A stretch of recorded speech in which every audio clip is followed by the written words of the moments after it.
what is your favorite book about you that you wrote? From my books, Yes. the ones that I feel closest to is the latest one, Suddenly a Knock on the Door. It's the first book I wrote after becoming a parent.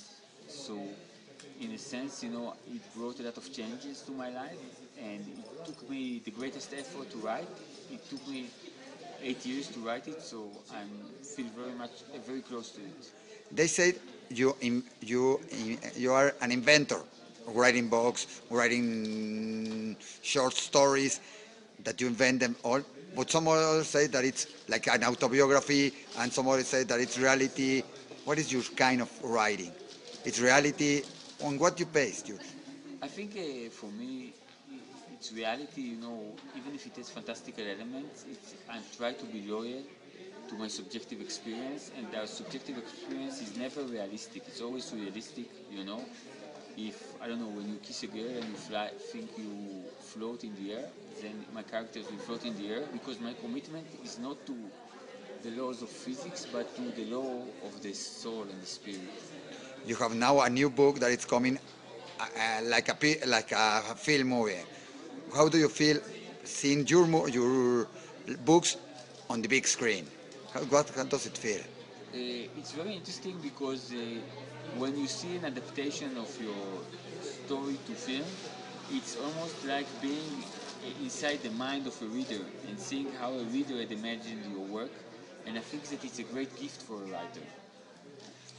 You are here in Mexico now. You are a writer, but you are also a representative from Israel now, and Israel is going to be the country invited to the to the Fair International del Libro next year, and you were here like the representative from all writers in Israel.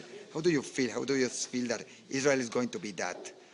Well, I think many times in other countries when you talk about Israel, you just talk about the conflict. There is a very narrow perspective, the CNN perspective, and I think it will be a great opportunity to experience a different kind of Israel with the diversity of many different writers, showing the different faces of Israel. So I think it's both a great opportunity for Israel to present itself, but also for the Mexican people to see a Israel they've never seen before. Do you think Israel has many things to offer? Like what? When you are speaking about culture and books, Well, I think in many fields, let's say in films, Israeli film had been nominated for the Oscars almost every year for the past decade. We have wonderful dance group. We have wonderful writers. It's a country that, because of all the conflict and trouble, is almost like a greenhouse for culture and ideas. And I think that next year maybe a Mexican audience can experience a fraction of this diversity. you write, and they say that you write a lot like Julio Cortázar. That you have some. I have great love to Julio Cortázar. He was one of my favorites and one of my heroes at the time when I began to write, and I see in him great inspiration. I really feel that that some writers come from some sort of technique or plot, and some of them the writing is like this explosion. And with Julio Cortázar, every one of his stories feels like an explosion or a punch to your face. He's a great writer. You have been here with a lot of Mexican writers. You have speak. You have been in the field. What do you think about Mexican writers?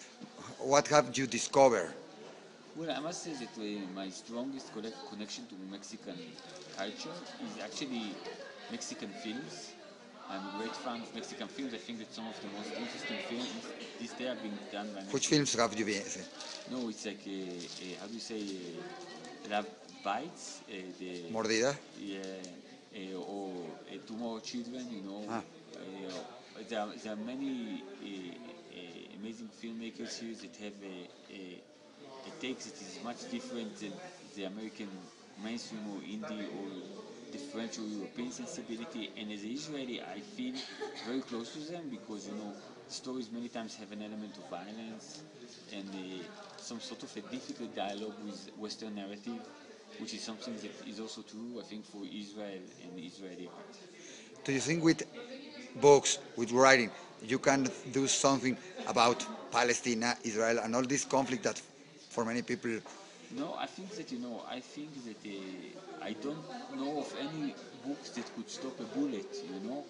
I think that the difference between violence and art is that art affects you only if you want to be affected. Violence affects you even if you don't want to. If somebody punches you and you say I don't want to be punched, it doesn't help. But art is almost a whisper.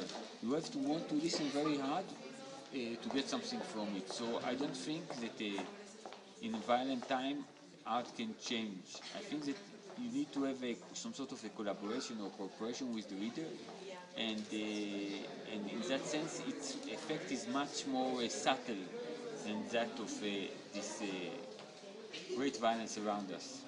Do you think maybe a book written by some Israeli writer and some Palestinian writer together, maybe some ideas, something interesting? Would you like it? I published a book with the Palestinian writer together, How was it? Gaza Blues. Yes, I know.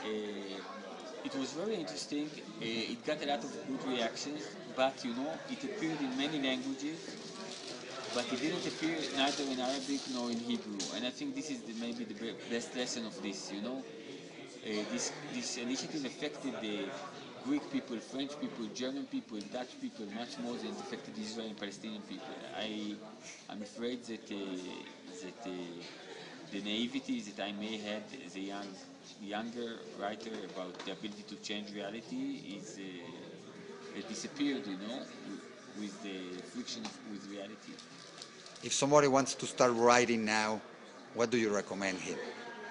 Be yourself. Don't try to write the way you think the story should be written.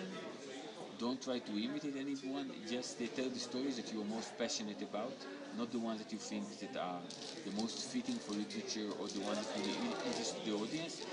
If you be able to interest yourself, then you'll be able to interest others. They asked me that somebody asked me, they have a great doubt. What happened, or what is it, when you have a department in Poland? Yes. This Narrow. narrow department in the world, something like that. Yeah. Why this department? What is the back about this department? It was initiated by an architect, a Polish architect, that wanted to build me a house in the proportion of my stories, a minimalist house for a minimalist writer. In the beginning, I thought it was a joke, but when the house was ready, I saw it was for real. It created a very interesting space because I did in this space many readings in which I read for one person only. So Ah, it created this kind of very intimate relationship with the readers. We have many plans for it for the future, and I think it's a great initiative. it doesn't have anything to do with Holocaust, Shoah. It does, my mother is a Holocaust survivor. She lost all her family in the war together. So for me, there is a sense of closure, basically bringing our family's memory back to the city, having a house there with our name in it, and returning that which was wiped out in the Second World War. All right, just to finish, if somebody wants to start reading Edgar Keter, what book, what short story would you recommend to start and feel what you do and like you? I think it's very individual. I always, I don't believe in a linear development, so I would suggest to start in the end to read my last story first and then go back. For all the family, for all people, for whom is this story? What ages? For, for whoever is curious and interested, I don't think it has any age limitation. And I see when you sign for This is somebody, the last, this is the last. five last When I see, question. Okay.